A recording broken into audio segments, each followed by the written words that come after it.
Doutora, hoje vamos trazer a sugestão de um ouvinte. Falaremos sobre espiritualidade, Pix e ciência. Sim. Carol, eu já aproveito e faço um convite para outros ouvintes, trazer as suas sugestões. É muito importante para a gente, né, Carol? Porque às vezes a dúvida de uma pessoa responde a dúvida de muitas outras, Exato. né?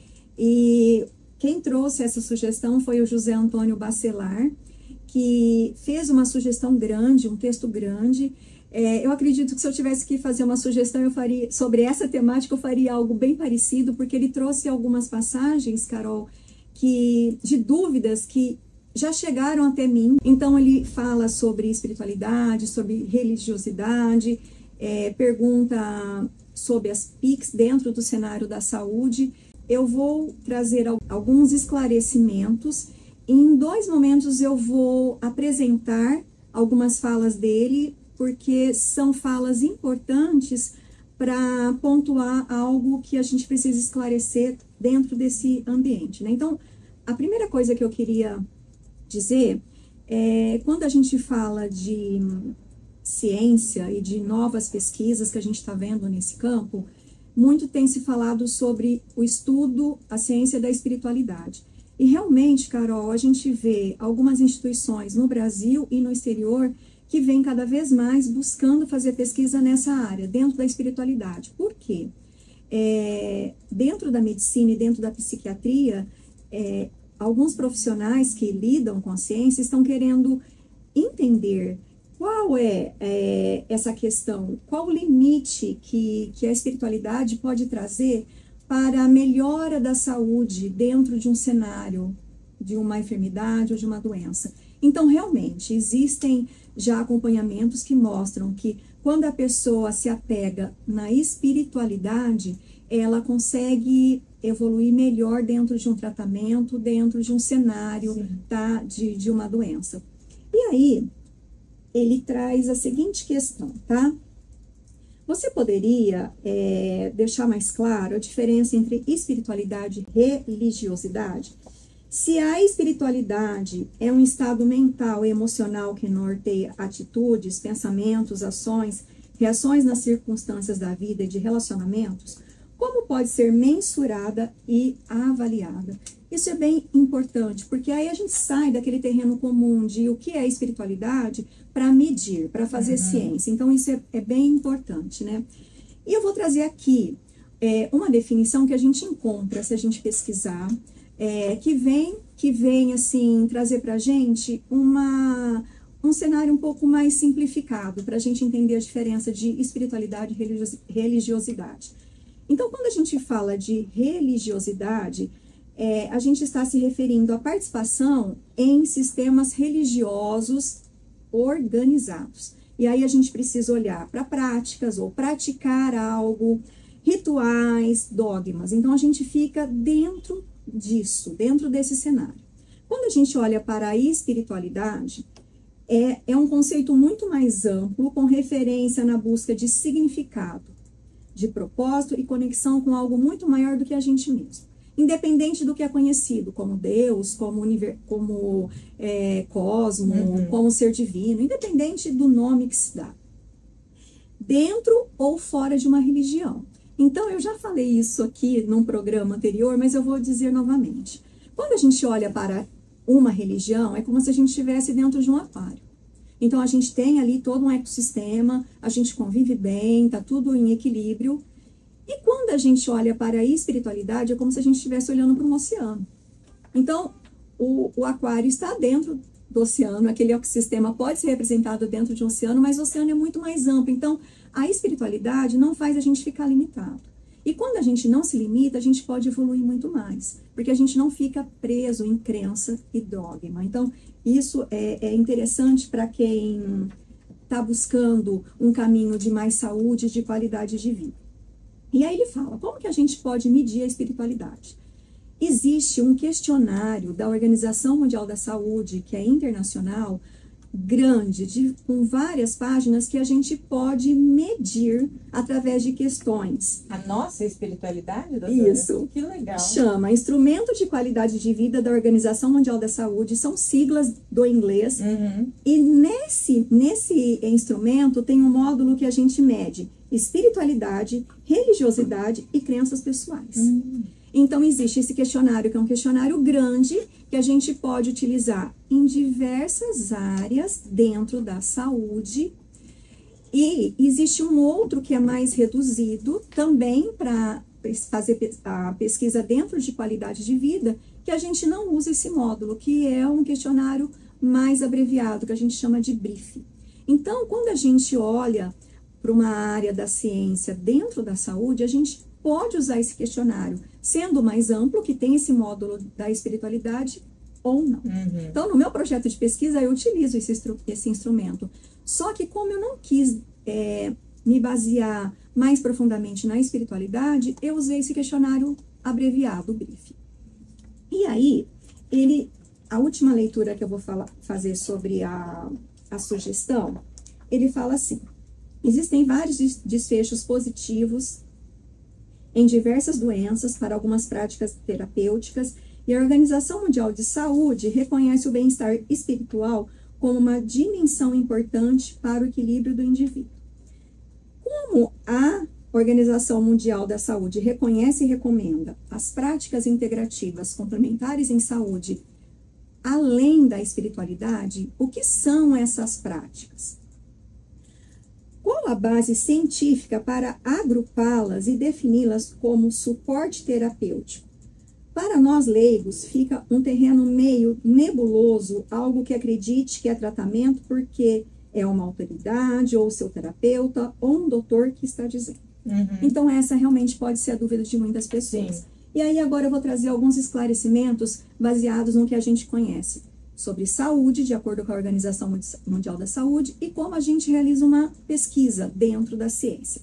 Então, de acordo com a OMS, a saúde é um estado completo de bem-estar que engloba qualidade física, mental, emocional, espiritual e social. Então, é um olhar para todas as esferas de saúde do ser humano, e isso está totalmente integrado. Então, não é apenas olhar para uma ausência de uma enfermidade, de uma doença, entende? E aí, por que eu achei tão interessante essa sugestão? A saúde integrativa, que é uma nova área e um novo nome da nossa coluna, ela baseia-se na combinação da medicina convencional com a medicina tradicional, que é aquela medicina antiga que era utilizada, com ervas, com medicina chinesa, medicinas complementares e integrativas, buscando o embasamento científico. Então, a saúde integrativa, ela busca o embasamento científico e o melhor caminho para a qualidade de vida dos indivíduos saudáveis e com questões de saúde, com o objetivo de oferecer maior variedade de integração de tratamentos. Então, eu olho para tudo que eu tenho e eu amplio esses tratamentos, integrando esses tratamentos, aliados à importância nas mudanças de estilo de vida. É isso que eu venho falando sempre aqui, primeiro no Saúde em Foco e depois na Saúde Integrativa. Porque, a partir de agora, se a gente não mudar estilos de vida, a população vai ficar cada vez mais doente porque a gente está aumentando muito a expectativa de vida. Então, a gente precisa ter vidas mais equilibradas, com qualidade de vida e mudança de hábitos. Isso é essencial. E dentro do que a gente teve essa sugestão, o que são, então, as PICs, ou as práticas integrativas complementares em saúde? São abordagens terapêuticas que buscam prevenir doenças, com foco em promover e recuperar a saúde. Então, eu vou evitar que uma doença aconteça, promovendo a saúde, e quando já existe um cenário de enfermidade ou de doença, vai ter um posicionamento de desenvolver um olhar integrado ou integrativo, com cuidado humanizado e integral. Então, a gente olha para o indivíduo como um todo, não só para uma parte do corpo ou para aquela doença. Então, o que aconteceu com aquele indivíduo até aquele momento para ele desenvolver o que ele desenvolveu? É isso o que a saúde integrativa e as PICs olham, né? As PICs, isso é muito importante. As PICs, elas não substituem o tratamento convencional. Nenhum terapeuta pode dizer para um paciente ou para um cliente que aquela terapia vai substituir qualquer tipo de tratamento, tá? Isso é muito sério, muito grave. Se vocês estão me ouvindo e já passaram por alguma questão nesse sentido, vocês podem e devem denunciar, porque isso é muito sério. O que as PICs fazem? Elas complementam um tratamento convencional. Elas auxiliam trazendo qualidade de vida para aquele indivíduo e para os familiares, para aquelas pessoas que estão em volta.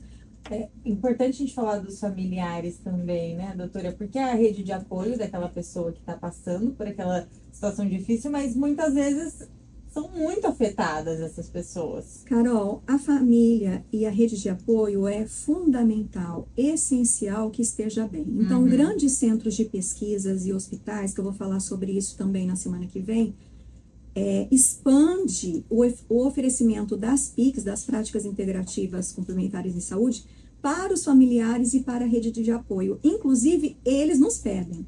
Eles pedem para também entrar em contato com as práticas e com as terapias, para eles ficarem bem, porque eles estando bem, conseguem auxiliar quem realmente precisa de um tratamento mais grave ou mais sério. Então, a gente precisa entender que é necessário que a gente tenha cada vez mais essas práticas no ambiente de saúde, no hospital, em clínicas, porque quando a gente olha para essa abordagem que deve ser multiprofissional, transdisciplinar, é isso que a OMS e o SUS no Brasil recomendam, quando a gente tem uma série de profissionais que estão atuando de forma conjunta, integrada, a gente assiste aquele paciente, ou aquela família, ou aquele cliente de uma forma muito melhor, muito mais assertiva. Sim. E quando a gente, então, fala como fazer ciência nessa área, a ciência nessa área, ela é relativamente nova, e para a gente entender como funciona, a gente precisa entender um pouquinho de ciência, porque eu venho ouvindo muita besteira,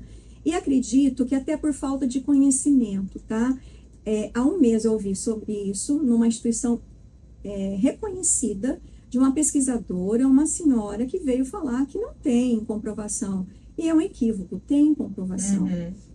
Então, quando a gente fala de ciência, a gente tem que olhar para observação, experimentação, desenvolvimento de leis e teorias que buscam explicar o nosso dia a dia e o mundo. Então, como a gente vive, né, o nosso cotidiano. A ciência se distingue por ser factual, então a gente precisa de fatos. Nós sempre olhamos para fatos. Ela precisa ser empírica. Um cientista vai fazer uma observação diária, mensal, anual. É aquela observação que a gente se debruça sobre o que está acontecendo. Então, a ciência é empírica. A gente precisa racionalizar, então a ciência é racional, sistemática, a gente tem métodos sistematizados que a gente precisa aplicar, que já foram desenvolvidos ou a gente vai desenvolver. Ela é verificável e falível, então a gente verifica e ela pode ter falhas e a gente precisa olhar e fazer ajustes. Isso a gente realiza buscando constante conhecimento objetivo e compreensão da realidade atrás de métodos rigorosos. Quem faz ciência de qualidade, ciência robusta, precisa utilizar métodos rigorosos, porque senão não é uma ciência de qualidade, ela não se mantém, ela não fica. E o conhecimento científico, ele sempre vai ser passível de mudança. A gente viu quantas mudanças a gente teve ao longo do período de pandemia, o quanto a gente foi descobrindo a partir de estudos, de experimentos. Então, a gente tem que estar aberto, que tudo vai se renovando e vai se modificando. O que era conhecido em pouco tempo vem sendo atualizado, inclusive nomes e termos, porque a ciência se comporta com essa natureza progressiva de evoluir. Então, o método científico, ele precisa apresentar um conjunto de regras e técnicas que orientam a pesquisa científica, garantindo que as descobertas sejam objetivas, reproduzíveis e confiáveis. Então, se eu tenho um estudo que eu não consigo reproduzir, ele pode não ser enquadrado como ciência. Se não é confiável, eu não posso reconhecer como ciência. Então, precisa ter esse olhar. Objetividade, reprodutibilidade e confiabilidade. E aí, quando a gente olha para o SUS, as PICs, elas se apresentam de uma forma muito ampla. Eu vou falar na semana que vem como que o SUS apresentou as PICs para a gente, como que a gente reconhece quais são essas práticas, elas estão sendo aplicadas no Brasil todo? Uhum. Como que elas vêm sendo aplicadas? E como eu, uma cientista que trabalhou 23 anos com genética humana, bioquímica, biologia celular, biologia molecular, resolveu de uma hora para outra simplesmente jogar 23 anos de pesquisa numa linha de uma área, jogar para cima para olhar para essa nova temática, para esse novo campo. Então, eu não surtei, eu não blefei, é algo que eu realmente acredito. Sim. E eu vou apresentar isso na semana que vem com fatos, com experiência prática e com ciência, porque é isso que eu sempre trago, Carol. Sim, com certeza, doutora.